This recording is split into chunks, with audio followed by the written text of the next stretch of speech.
July was a slow month, but August is heating up. So let's talk about what is going on in the Commonwealth of Pennsylvania.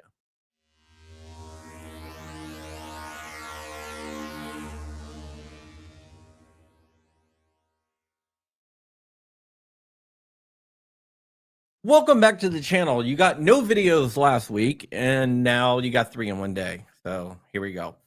Good afternoon from Pennsylvania, and this one deals with your state. What we're going to be talking about is a sheriff losing in court over his FFL scheme. And when I say FFL scheme, we're going to get into that. But this is Schmidt versus Paris.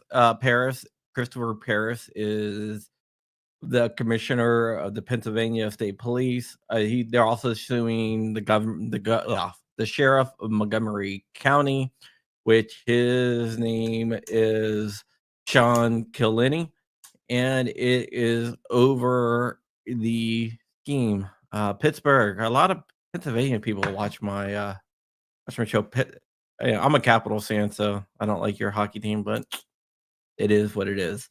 All right, so this happened in the Commonwealth Court of Pennsylvania. It was a case that was funded by not FPC, sorry, Second Amendment Foundation. Second Amendment Foundation challenged this sheriff and the colonel of the Pennsylvania State Police. Basically, what happens is in order to sell guns in Pennsylvania, you need an FFL, a federal FFL, but you also need a state license. And in getting the state license, it goes through the state police, who delegates the authority down to the chief of law enforcement, in this case, the sheriff of Montgomery County. And that is delegated down to them.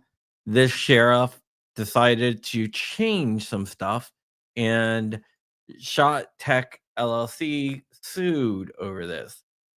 Basically, what the sheriff wanted to do is said that during an inspection, which via state law, they are justified in doing. I don't agree with it, but they're justified in doing it. That he could ask any question and you had to answer it. Also, you had to turn over any documentation, no matter what documentation he asked for. You just had to turn it over. The FFL or the person in charge had to turn over the information. The Second Amendment Foundation made the argument that this is a warrantless search and seizure. It violates due process and it violates self-incrimination, which I do believe it does. But the court decided that they were going to rule on this because of delegation of authority. Basically, it's saying the non-delegation doctrine was violated. What happened is this sheriff took what the state police gave him, and he added those caveats. The court said that basically what he was doing with these FFLs was doing fishing expeditions. By asking any question that he wanted, he can make somebody self-incriminate themselves. So the sheriff can only ask questions related to the actual inspection. And the documents that he is reviewing has to be related to the actual inspections. What this sheriff was trying to do is go into all these different FFLs and look for anything to violate them and pull their licenses. And if you refused, you would get your license pulled anyway. So the court issued a injunction, a permanent injunction against the sheriff from doing the type of inspections that he was doing. He is no longer allowed to ask any questions, and I think the key word here is any, because the way his process worked is he can ask you about anything, whether it's your kids, whether what you did last night, whether whatever, right? So he could ask you anything and you were not allowed to not answer. So basically, he was making you give up your right against self-incrimination. Also, he could ask for any documentation, even if it was not related to the inspection. So, because of these two things, the courts had a major, major issue. At first, when I was reading this document, it didn't sound like they were going to win because they're like, well, this law is constitutional, blah, blah, blah. But when they started talking about what the sheriff was actually doing and how he took the law and expanded on what they were doing to a point where it was violating the non delegation doctrine, that is where he ran into trouble.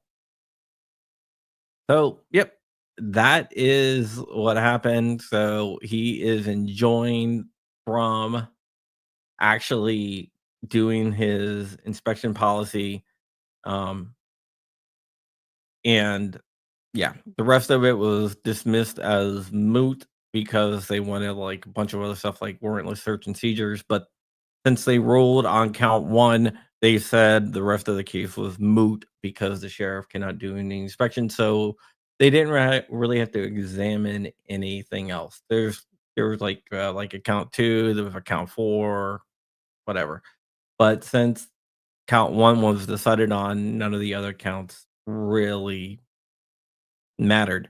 The sheriff tried to get a summary judgment and summary relief for him to allow him to go ahead and do his unconstitutional inspections, but the court knocked that down and denied him. This was in front of the uh, the Commonwealth Court, and the order is not signed yet, but it should be signed pretty soon by Lori Dumas.